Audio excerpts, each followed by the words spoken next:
নরম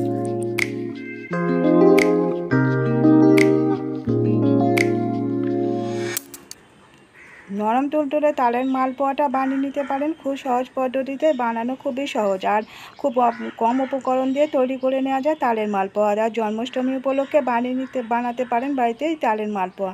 তালের মালপোয়া বানানোর জন্য আমি এখানে 1 বাটি ময়দা নিয়েছি, হাফ বাটি নিয়েছি সুজি, আর 1 বাটি নিয়েছি এখানে তালের পাল্প।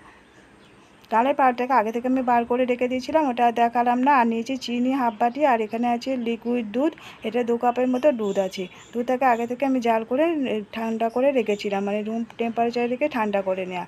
এখন এটা মিক্সিং জারের বোলের মধ্যে আমি দিয়ে দিচ্ছি ময়দা, সুজি আর চিনিটাও দিয়ে দিলাম।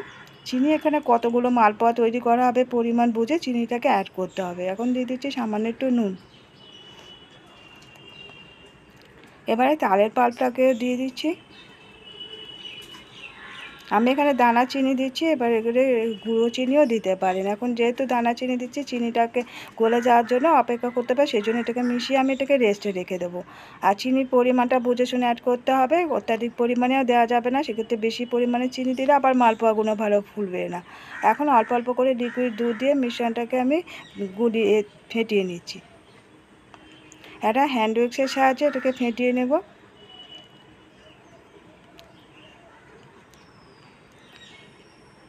একবারে বেশি করে দুধ দেওয়া যাবে না, অল্প অল্প করে দুধ দিতে হবে, আর এইভাবে এটাকে ফেটাতে হবে।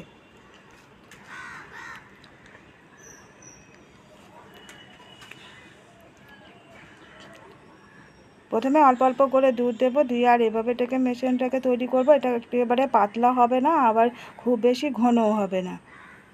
এখন দিয়ে দিচ্ছি এর মধ্যে 1 চা চামচ মৌরি। মৌরিটাকে দিয়ে আবারও ভালো করে মিশিয়ে দিচ্ছি।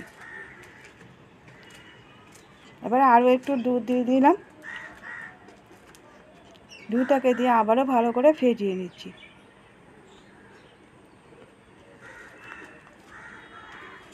তালের বড়া সাধারণত আমরা তৈরি করি একটু ব্যাটারটা হয় ঘন, কিন্তু এই মালপোয়া তৈরির ক্ষেত্রে ব্যাটারটা অতটা ঘন হবে না, একটু পাতলা করে তৈরি করতে হবে। আমি এটাকে ঢাকা দিয়ে 8 ঘন্টার মতন রেস্টে রেখে দিয়েছিলাম, যেহেতু দানা চিনি দিয়েছি, চিনিটা গলে যাওয়ার জন্য রেস্টে রেখে দিতে হবে। 8 ঘন্টা পরে ফিরে আসলাম, এর মধ্যে দিয়ে দিলাম বেকিং সোডা হাফ চা চামচ। বেকিং সোডাটা দিয়ে আমি ছোটো চামচে দিয়েছি, এটা হাফ চা চামচ, এটা কিন্তু চা চামচে দিলে 1/4 টিস্পুন দিতে হবে বেকিং সোডাটা। এখন এটাকে আবারও ভালো করে ফেটিয়ে নিচ্ছি। এটা চামচের সাহায্যে খুব ভালো করে ফেটাতে হবে। থিকনেসটা ঠিক এরকম হবে, একেবারে ঘন হবে না আর খুব একেবারে পাতলা হবে না। এখন এবারে মালপোয়াগুলো ভাজার জন্য গ্যাসে একটা কড়াই বসিয়ে দিয়েছি, দিয়ে এর মধ্যে কিছুটা তেল গরম করতে দিয়েছি। তেলটাকে খুব ভালো করে গরম করে নিতে হবে, ঠান্ডা তেলের মধ্যে দেওয়া যাবে না। তেলটা খুব ভালো করে গরম হয়ে গেলে তারপরে গ্যাসের ফ্লেমটা মিডিয়ামে করে দিয়েছি, দিয়ে কিছুটা ব্যাটার তেলের মধ্যে দিয়ে দিলাম চামচে করে দিয়ে। এবার তেলের মধ্যে দেওয়ার পর অপেক্ষা করতে হবে, এটা আস্তে আস্তে আপনার থেকে তেলের উপরে ভেসে উঠবে। এবারে একটা সাইড গোল্ডেন কালার করে নিচেটা ভাজা হয়ে গেলে উল্টিয়ে দেবো। তার আগে সাইড থেকে একটু চামচে করে করে তেল উপর থেকে দিয়ে দিচ্ছি, যাতে উপরটাকেও ভালোভাবে ভাজা হয়ে যায়। এই একটা সাইড ভাজা হয়ে গেছে, এখন আমি উল্টিয়ে দিলাম। আর এটাকে গ্যাসের ফ্লেমটা বাড়িয়ে ভাজা যাবে না, বাড়িয়ে ভাজলে ভিতরগুলো কাঁচা থেকে যাবে। গ্যাসের ফ্লেমটা মিডিয়ামে রেখে ভাজতে হবে। এখন এটা ভাজা হয়ে গেছে, এই পিঠেটা আমি তৈরি করে নিলাম। এই মালপোয়াটা ভাজা হয়ে গেল, আমি তুলে নিচ্ছি। এবারে আরও একটা হাতা দিয়ে দেব।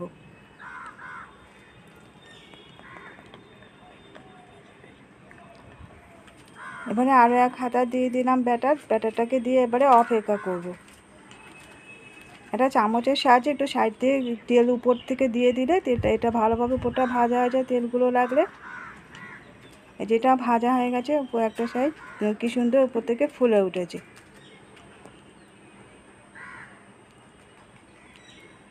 একটু চামচের সাহায্যে আমি উপরে একটু তেল দিয়ে দিচ্ছি। এখন এটাকে উল্টিয়ে দেবো, এরকম গোল্ডেন কালার করে করে ভেজে নিতে হবে।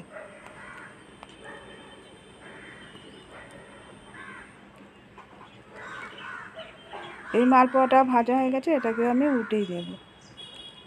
বাকি মালপোয়াগুলো একই রকমভাবে ভেজে নিতে হবে। তৈরি হয়ে গেছে নরম তুলতুলে তালের মালপোয়া। আর এই মালপোয়াগুলো জন্মাষ্টমী আসছে, তো সামনেই জন্মাষ্টমীর দিনকেও বানিয়ে নিতে পারবেন আপনারা বাড়িতে।